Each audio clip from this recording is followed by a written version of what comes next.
এখন এই লোকটা মনে মনে চিন্তা করে, আমি হিন্দু মানুষ, দিনের বেলা মসজিদে গেলে যদি কিছু একটা হয়ে যায়, রাতের বেলা আমি গোপনে গোপনে মুসলমানদের মসজিদে আমি যাব।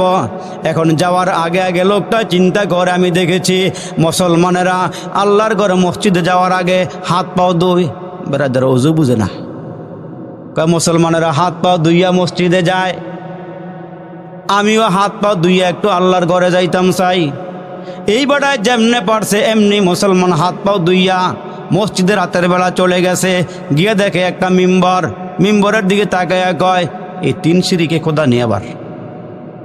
হ্যাঁ তো আসমান দেখে, আসমানটা যে বানাইছে হ্যাঁ একটা খোদা, জমিনটা যে বানাইছে হ্যাঁ একটা খোদা, তুলসী পাতা উপকার সেইটা একটা খোদা, এই ভিন্ন ভিন্ন খোদা। আগে ছিল 360 খোদা, এখন হচ্ছে 33 কোটি দেবতা। আল্লাহর ঘর ঢুকিয়া গিয়া দেখে মিম্বরটার মধ্যে ছায়া কয়, এই মেহরাবের ভিতরে যে মিম্বরটা 3টা সিঁড়ি দেখা যায়, এটাই খোদা নিয়ে আবার। কয় জাগা মাথা ঠেকায় একটা ডাক দিয়া দেখি।